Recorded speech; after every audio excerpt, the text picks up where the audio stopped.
Friendly UAV inbound. Bravo.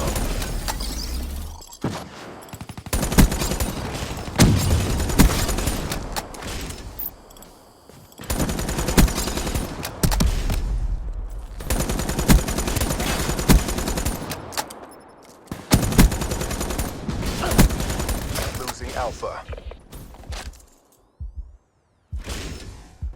Secure.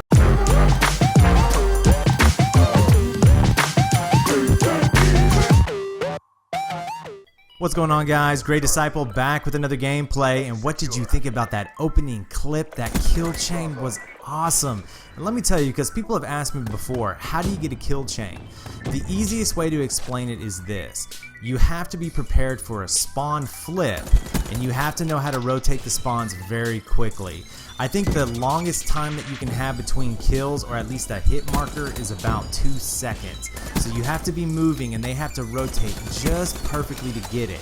In the background, playing with the Razorback on Combine. I haven't uploaded a gameplay on Combine in a while. 75 kills, 10 deaths, non-lethals. This game is one of those what could have been. I have a teammate that kills me. You'll see it coming up. And I just shake my head because there was no reason for this guy to kill me. He's just stupid. He thought I was an enemy. I don't know, man. But it should have been a nuclear gameplay. It was a great game. It was over 9,000 score. I hope you enjoy it. You know, I've seen a lot of videos about this topic, and I have not really wanted to speak on it, but I just feel compelled to do it because I'm so sick and tired of hearing you guys talk about it.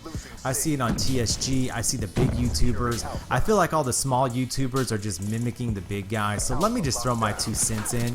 It's about the upcoming title from Infinity Ward. First off, why in the world are you guys talking about this? I mean, we're only 3 or 4 months into Call of Duty Black Ops 3 and the game is amazing. And people are already forecasting what's to come. I don't know if they just can't come up with another idea for their channel or what. But let me just speak to it. The game title is going to be Call of Duty Ghosts Part 2. There's no way that they're going to go back to Modern Warfare 4 because it doesn't make sense. You don't create a title like Ghost and then flip-flop on it right off the bat. The sales on Ghost were really not that bad. Players played it for a while. It just got boring, I think is what it was. There was no excitement. The DLCs didn't do very well. And Infinity Ward tried, it just didn't work. But for me, I actually enjoyed Ghosts. It really was not that much different from Modern Warfare 3. Alright? Were the maps big? Yeah, but that's not necessarily that bad of a thing. I mean, there were a few maps that were a little ridiculous in their size and they should have just been ground war based. But I think the issue really came because of the whole multi-generation consoles. You know, they were developing it for PS3 and PS4 and Xbox 360 and Xbox One and the PC and the Wii. I mean, there was just too many consoles. It was too much for that developer to handle. Even taking in outside companies to assist them in the project, I think it was just too much. I mean, I didn't think the maps were that bad. I enjoyed them. You know, I thought the gun balance on that game was one of the best, if not the best, out of all titles to date. They didn't even really have to tweak the guns all that much from launch. I thought it was awesome. The SMGs worked, the assault rifles worked, the shotguns were awesome, the snipers worked. Everything was great. The LMGs, I mean, you never really knew what you were going to go up against in a game because all the guns were viable. I thought the perks were great. I thought the fact that there was no tier 1, tier 2, tier 3, and you could use any perk you wanted, and the perk balancing came in how many points they would take up based on the strength of the perk. I thought that was brilliant. I think that more games should implement that setup. I thought the kill streaks were just fine. They weren't too overpowered, they weren't too underpowered. Remember, I primarily play hardcore, and those score streaks, they destroyed. I loved free-for-all in this game. I thought the Kim strike was perfect. What was it, a 25 streak? I thought that was great.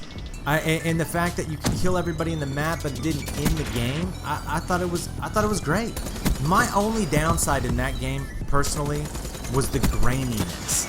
I don't know another word for it. It's like all the Infinity Ward games, Modern Warfare 3, Ghosts, Modern Warfare 2, it looks like they take a Treyarch game and they put a screen over it, like a gray mesh screen.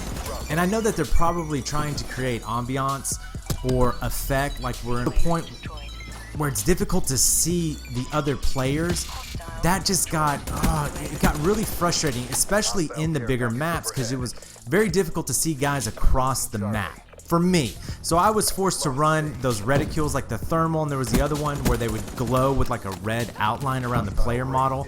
I had to use that a lot so I could see the enemy. That was my only real downside to it.